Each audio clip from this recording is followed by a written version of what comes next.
जय हिंद दोस्तों, मैं अनिल और आप देख रहे हैं Anil class official YouTube channel. आज के इस वीडियो में हम देखेंगे झारखंड को विरासत में मिले हुए लोक नृत्य, लोक नाट्य, साथ ही साथ देखेंगे झारखंड के लोकगीत, संगीत एवं झारखंड के प्रमुख वाद्य यंत्र को। उसके बाद हम देखेंगे झारखंड की चित्रकला शैली को। तो चलिए वीडियो को शुरू करते हैं। इसमें हम पहले देख लेते हैं लोक नृत्य को, जिसमें हमारा महत्वपूर्ण है छौ नृत्य।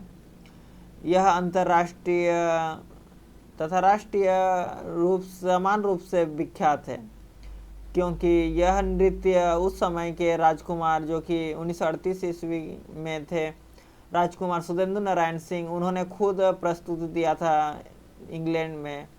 तो इस कारण यह नृत्य राष्ट्रीय एवं अंतर्राष्ट्रीय स्तर पर ख्याति प्राप्त हुई। तो इसको हम देख लेते हैं। यह एक लोक नृत्य है जो बंगाल, ओडिशा और झारखंड में प्रचलित है। इसके 3 प्रकार है: सरायकेला छौ, मयूरभंज छौ तथा पुरुलिया छौ। इसका शुरुआत कहाँ से हुआ? तो सरायकेला छौ से ही जितने छौ बने हैं वो सरायकेला छौ ही उसका ओरिजिन है। जन्म स्थान सरायकेला है और इस नृत्य को सरायकेला के रियासत का संरक्षण प्राप्त था। इसका नृत्य विदेश में सर्वप्रथम 1938 में यूरोप में हुआ था और सरायकेला के राजकुमार सुधेंद्र नारायण सिंह ने करवाया था। और इसमें प्रशिक्षक या गुरु की उपस्थिति अनिवार्य होती है। इसके कुछ विशेषता देख लेते हैं। मुखौटा धारण कर नृत्य को प्रस्तुतिकरण किया जाता है।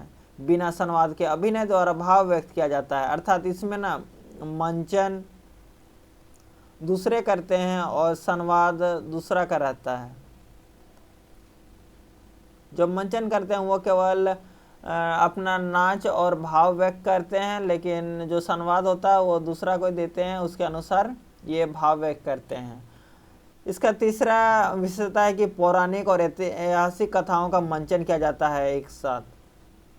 छौ नृत्य की 2 धारा है, एक है हथियार धारा और एक है कालीभंग धारा। हथियार धारा में वीर रस की प्रधानता होती है और कालीभंग धारा में श्रृंगार रस की प्रधानता होती है, और यह पुरुष प्रधान नृत्य है।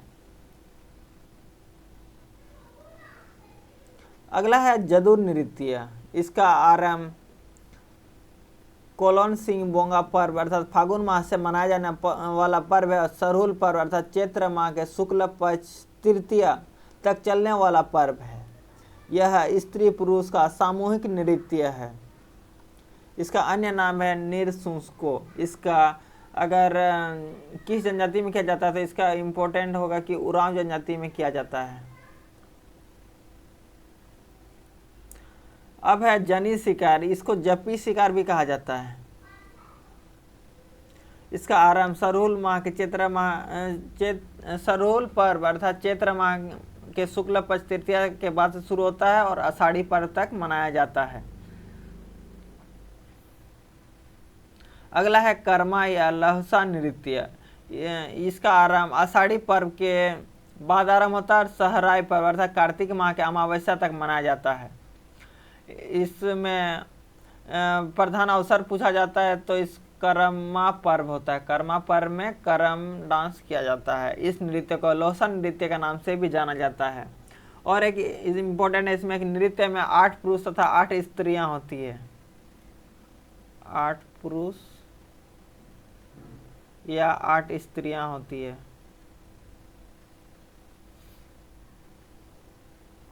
स्त्री होती है। अगला है माघे या माघे नृत्य। सोहराय पर्व के बाद और कोलोंग सिंह बोंगा के बीच तक चलता है। इसका प्रधान अवसर होता है माघे पर्व।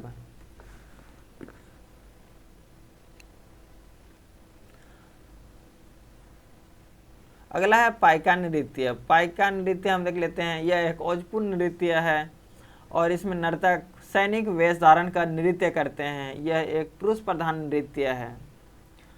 इसमें मार्शल आर्ट तकनीक का संयोजन किया जाता है और यह केवल पुरुषों द्वारा किया जाता है, अर्थात पुरुष प्रधान नृत्य है। उसके बाद जतरा नृत्य। यह एक सामूहिक नृत्य है। इसमें स्त्री पुरुष दोनों एक दूसरे के हाथ पकड़कर नृत्य करते हैं। अगला है नचनी नृत्य। यह पेशेवर नृत्य है। इसमें नचनी अर्थात स्त्री नर्तक और रसिक अर्थात पुरुष नर्तक होते हैं, जो कि कार्तिक पूर्णिमा के दिन विशेष रूप से नृत्य का प्रदर्शन करते हैं। अगला है नटवा नृत्य या नेटवा नृत्य, नटवा भी बोला जाता है, नटवा। यह पुरुष प्रधान नृत्य है। यह युद्ध शैली पर नृत्य आधारित होती है। अगला है अग्नि नृत्य। यह धार्मिक नृत्य है और यह मंडा पर्व, यह विष्णु पूजा के अवसर पर किया जाता है। मंडा पर्व अर्थात भगवान शिव की जो फूलखुंदी भी बोला जाता है, इस त्योहार को उस समय पर मनाया जाता है। नेक्स्ट वीडियो में हम देखेंगे पर्व, जितने झारखंड पर्व है उसमें हम मंडा पर्व को भी देखेंगे।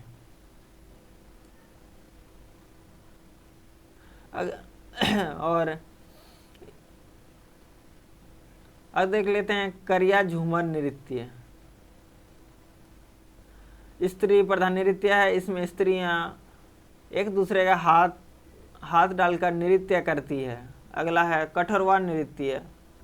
कठोरवा नृत्य यह पुरुष प्रधान नृत्य है और इसमें पुरुष मुखौटा पहनकर नृत्य करते हैं। उसके बाद है मुंडारी नृत्य। यह मुंडा जनजाति में प्रचलित एक नृत्य है और यह एक सामूहिक नृत्य है। इसमें रंग बिरंगे पोशाक पहनकर नृत्य किया जाता है। उसके बाद है गोंग नृत्य। यह हो जनजाति की महत्वपूर्ण नृत्य है। उसके बाद है मखान नृत्य। मखान नृत्य भी हो जनजाति की महत्वपूर्ण नृत्य है। उसके बाद इम्पोर्टेंट में आता है बाण नृत्य।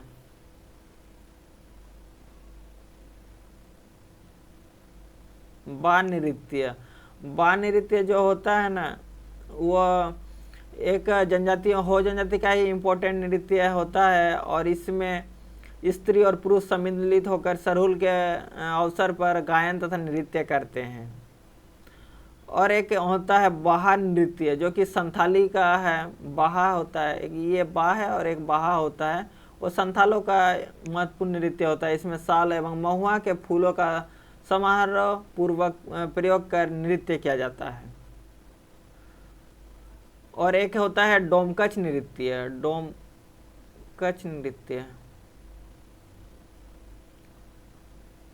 यह विवाह के अवसर पर किया जाता है।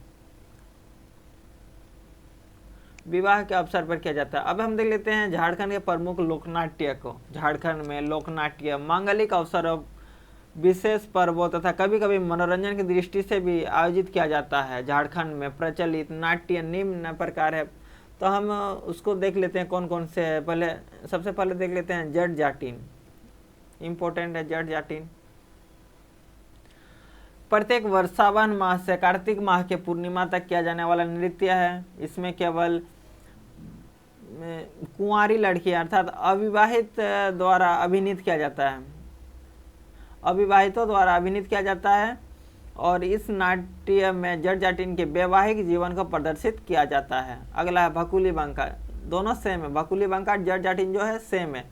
सावन से कार्तिक माह में आयोजन होता है। इस लोकनाट्य में जट जाटिन द्वारा नृत्य किया जाता है। इसमें भी जट जाटिन जैसा ही भकुली बंका के वैवाहिक जीवन को दर्शाया जाता है।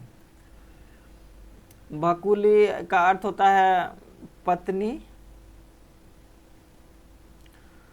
इसका अर्थ होता है पत्नी और बंका का अर्थ होता है पति।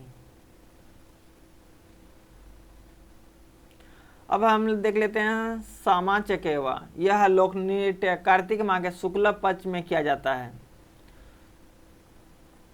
शुक्ल पक्ष की सप्तमी से पूर्णमासी तक अभिनीत किया जाता है। लोकनाट्य में जो पात्र होते हैं वो मिट्टी द्वारा निर्मित होते हैं, परंतु इसका अभिनय बालिकाओं द्वारा किया जाता है। इसमें भाई बहन के पवित्र प्रेम को दिखाया जाता है। और बस अगला है डोमकच। घरेलू और इसको जैसे हिंदू में भाई दूज होता है ना, उसी प्रकार जैसे हम लोग कर्मा में भाई के लिए कर्मा किया जाता है, उसी प्रकार क्षमा चकेवा में भी भाई बहन के ऊपर ही नाटक किया जाता है। अगला है डोमकच। घरेलू और निजी लोक नाट्य है डोमकच, और बारात जाने के बाद देर रात्रि में महिलाओं द्वारा किया जाता है। इसका सार्वजनिक प्रदर्शन नहीं किया जाता है, और इसमें जो दर्शक होते हैं वह स्त्री ही रहती है, महिला दर्शक होती हैं। अगला है कीर्तनिया। कीर्तनिया यह भक्तिपूर्ण लोकनाट्य है, भगवान श्री कृष्ण की लीलाओं का वर्णन होता है। अब हम देख लेते हैं झारखंड के लोकगीत एवं संगीत को। झारखंड की संस्कृति में संगीत का महत्वपूर्ण स्थान है, और झारखंड की संस्कृति में संगीत के माध्यम से व्यक्ति अपने सुख दुख, आशा निराशा, प्रेम घृणा, हर्ष विषाद, शुभ अशुभ, नियम निषेध आदि की अभिव्यक्ति करते हैं। झारखंड में प्रमुख लोक गीत हैं, जैसे देख लेते हैं संथाल में। संथाल में जो होता है ना, दौड़ होता है, दौड़ विवाह के समय गाया जाता है। उसके बाद लांगड़ी, बाहा, सोहराय, डागर, मतवार, भिनसार, गोलवारी, डांटा, घुसमजाक, रिंजा, झीका, दासाई और वीर सेरेन। इम्पोर्टेंट में यहाँ संथाल का दो है, दौड़ है और वीर सेरेन है। वीर सेरेन जंगल के गीत है, और दौड़ है विवाह के समय गाया जाने वाला गीत। अगला है मुंडारी भाषा के लोकगीतों में जदूर, गैना और जदूर, उसके बाद कर्मा, जरगा, अडंदी। इम्पोर्टेंट में अडंदी है, अडंदी शादी विवाह संबंधित गीत है। जापी फागुन माह में गाया जाने वाला शिकार गीत है। जो हम लोग जापनी नृत्य देखे थे, जापनी नृत्य या जनी शिकार जो देखे थे, वो उसी समय यह गायन किया जाता है और यह नाटक किया जाता है। अगला है जदूर। यह एक प्राकृतिक एक प्रकार का वसंत गीत है, और जो सरहुल या बाहा पर्व से संबंधित है। उसके बाद हो में वाह, जो कि बसंत गीत है। और उसके बाद हैरो, इम्पोर्टेंट में हैरो है, धान की बुआई के समय गाया जाने वाला गीत है। उसके बाद नमो नमः, जो कि नया अन्न खाने के उपलक्ष्य में गाया जाने वाला गीत है। उसके बाद उरांव जनजाति के लोकगीत। उरांव में सरहुल बहुत ही महत्वपूर्ण है, बसंत गीत है। उसके बाद जतरा, धुरिया, आषाढ़ी, कर्मा, मठा, जदूरा। अन्य लोकगीत तथा उनके गाए जाने का अवसर, जैसे झूमर गीत है, जो कि तीज, कर्मा, जितिया, सोहराय आदि त्योहार के अवसर पर गाया जाता है। डोमकच गीत विवाह के अवसर पर स्त्रियों द्वारा गाया जाने वाला गीत है। अगला है अंगनाई गीत, जो कि स्त्रियों द्वारा गाया जाने वाला गीत है। झंझाइन, जो कि जन्म संबंधी संस्कार के अवसर पर स्त्रियों द्वारा गाया जाता है। उसके बाद विवाह गीत, जो विवाह संबंधी संस्कारों में गाया जाता है। उसके बाद डड धरा, उस वर्षा ऋतु में देवस्थानों पर गाया जाने वाला गीत है। अब हम देख लेते हैं वाद्य यंत्र को। झारखंड के प्रमुख वाद्य यंत्र कौन कौन से हैं उनको। संगीत में गायन के साथ साथ वादन का महत्वपूर्ण स्थान है। वाद्य यंत्र निम्न प्रकार के होते हैं। सुशीरवाद, सुशीरवाद का अर्थ होता है ना कि हम लोग फूंक कर जो बजाते हैं।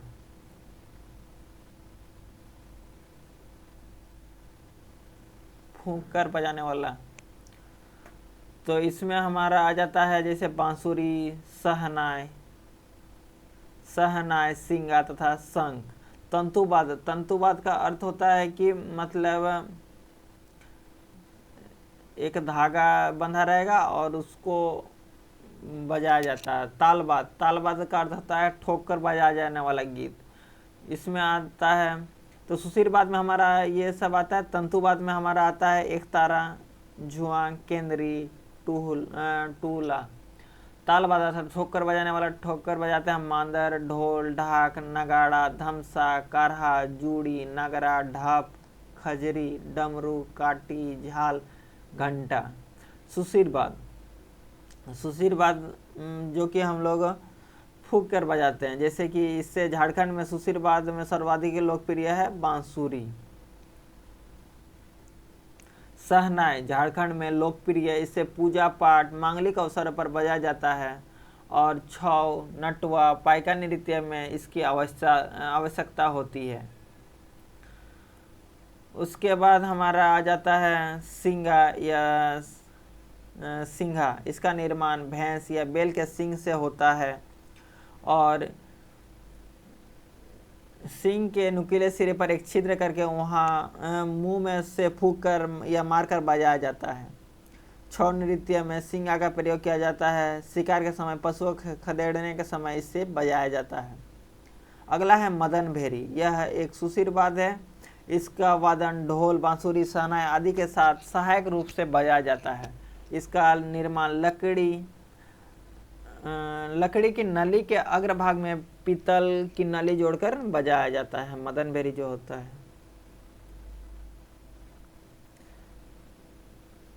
लकड़ी की नली होती है जिसके पीतल में मुंह रहता है और 4 फीट लंबे इस वाद्य यंत्र में कोई छेद नहीं होता है। अगला है तंतुवाद। तंतुवाद, इसमें एक तारा को हम लोग गुपी यंत्र भी बोलते हैं। इसमें एक तार होने के कारण एक तारा कहा जाता है। अगला है भुआंग। संथालों का प्रिय वाद्य है भुआंग। इस संथाली इसे दशहरा के समय दसाई नाच में बजाते हैं। इसमें तार को ऊपर खींचकर छोड़ने से धनुष टंकार जैसी आवाज निकलती है। अगला है केंद्री। यह संथालों का प्रिय वाद्य है। इसे झारखंडी वायलिन के नाम से जाना जाता है। इंपॉर्टेंट, झारखंडी वायलिन के नाम से जाना जाता है केंद्री को। इसका निर्माण खोखले बांस की छड़ी पर सूखे लोके तथा का खोल बांधकर किया जाता है। इसका निचला हिस्सा कछुए के खाल या नारियल से बनाया जाता है। अगला है टुईला। वादन शैली कठिन है। इसका टुईला जो है उसका वादन शैली कठिन है। अब हम देख लेते हैं तालवाद, जो कि हम लोग ठोक के बजाते हैं। औनदवाद, उसमें पहला इसको 2 भाग करते हैं, औनदवाद और एक होता है हमारा औनदवाद में हमारा आता है मांदर। गोलाकार ढांचा, अंदर से खोखला, दोनों सिरे पर बकरे की खाल मड़े होते हैं। जैसे मांदर ऐसे होता है, ऐसे रहेगा, इधर भी बंद रहेगा, इधर भी बंद रहेगा, दोनों तरफ बकरे खाल रहेगा। उसको हम लोग ठोक के बजाते हैं। ढोल, इससे पूजा पाठ, शादी ब्याह, छौ नृत्य, घोड़ा नाच में बजाया जाता है। सेम होता है। ढाक, इसका आकार मांदर एवं ढोल से बड़ा होता है। उसी प्रकार होता है लेकिन आकार में थोड़ा बड़ा होता है। नगाड़ा ऐसे होता है। नगाड़ा, इसका उपयोग सामूहिक उत्सवों में, मेला, जतरा में किया जाता है। धमसा, छौ नृत्य में इस वाद्य के जरिए युद्ध एवं सैनिक प्रयाण जैसे दृश्य को साकार किया जाता है। औनदवाद के बाद धनवाद को देख लेते हैं। इसमें करताल जैसे एक थाली जैसा होगा, बस एक चपटा होता है, गोलाकार प्याले की तरह होता है, उसको हम लोग धनवाद कहते हैं। जैसे करताल, मांझ, थाला, काटी, इस सब को भी ठोक के हम लोग बजाते हैं। अब हम देख लेते हैं झारखंड की चित्रकला शैली को, जिसमें इम्पोर्टेंट है जादो पटिया। यह 2 शब्दों जादो, जो कि जिसका अर्थ होता है चित्रकार, एवं पटिया जो कि कपड़ा या कागज के छोटे टुकड़े को जोड़कर बनाया गया है, के मेल से होता है। यह संथाल जनजाति में प्रचलित है। इस शैली में कलाकार वंश परंपरा की तरह इसे अपनाते हैं। कपड़े पर या कागज पर चित्रित किया जाता है। कपड़े को 15 से 20 फीट लंबा और 1.5 फीट चौड़ा तैयार किया जाता है। इसमें इम्पोर्टेंट देखिए संथालों का है, तो संथाल परगना में ये इसका अधिक प्रयोग किया जाता है। इस चित्रकारी को संथाल परगना में ज़्यादा किया जाता है और संथाल परगना में भी दुमका में सर्वाधिक इसका चित्रकारी किया जाता है। उसके बाद आता है फर्स्ट नंबर में दुमका आता है, सेकंड नंबर पूछेगा तो जामताड़ा।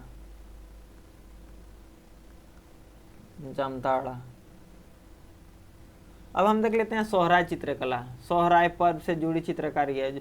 सोहराय पर्व अर्थात कि कार्तिक में अमावस्या के एक दिन बाद मनाया जाता है सोहराय पर्व, तो उस समय यह चित्रकारी किया जाता है। सोहराय चित्रकारी वर्षा ऋतु के बाद शुरू किया जाता है करना, वर्षा ऋतु के बाद, और दीपावली से पहले तक सोहराई चित्रकारी किया जाता है। सोहराई चित्रकारी में जंगली जीव जंतु, पशु पक्षियों, पेड़ पौधों का चित्रांकन किया जाता है। मान्यता है कि यह हड़प्पा सभ्यता का समकालीन है। दीवार के तुरंत बाद आदिवासी अपने घर की दीवारों पर चित्र बनाते हैं। दिवाली के तुरंत बाद आदिवासी अपने घरों की दीवारों पर चित्रकारी करते हैं। सोहराई के लिए इम्पोर्टेंट है कि सोहराई को जियोग्राफिकल इंडिकेट अर्थात भौगोलिक सांकेतिक जीआई टैग में शामिल किया गया है 2020 में, और यह झारखंड का किसी भी श्रेणी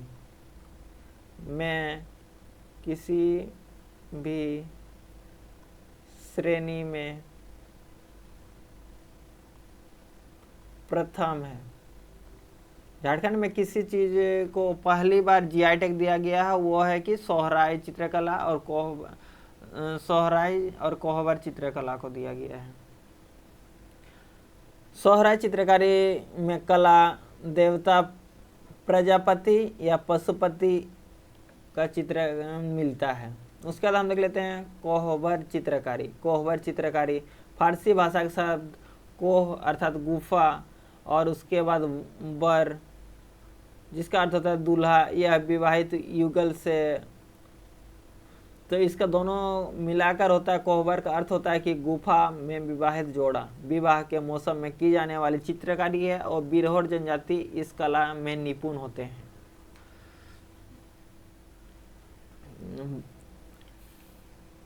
इसको भी जीआई टैग में शामिल किया गया है, जीआई टैग दिया गया है। सेम 2020 में ही दोनों को साथ में दिया गया था, कोहबर को भी और हमारा सोहराई को भी। अब हम देख लेते हैं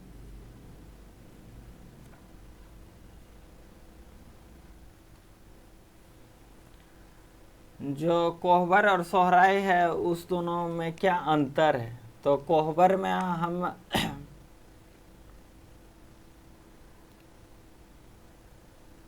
सिक्की देवी का चित्र बनाते हैं, सिक्की देवी के चित्र बनाते हैं सिक्की देवी का। और जो सोहराई होता है, सोहराई में हम बनाते हैं पशुपति या प्रजापति का।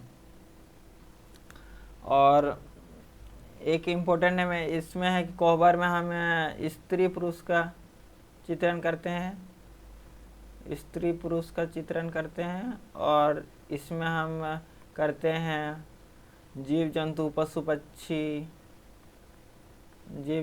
पशु पक्षी का। अब हम देख लेते हैं एक इम्पोर्टेंट है पैतकर या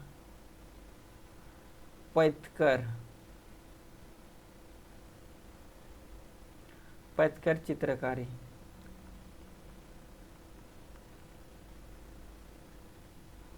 इसमें है कि यह सिंहभूम के, फर्स्ट में हम देख लेते हैं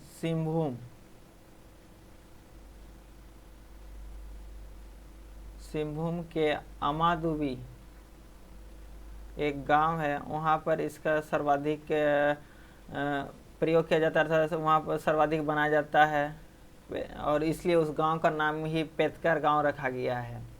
इसको झारखंड का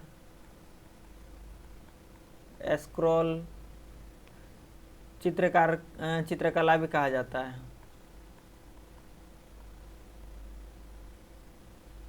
स्क्रॉल चित्रकला भी कहा जाता है। इसकी शुरुआत साबर जनजाति से हुई थी। जो साबर जनजाति है, साबर जनजाति से शुरू हुई थी, और इसमें विभिन्न प्रकार के जीवन के बाद होने वाली घटनाओं को,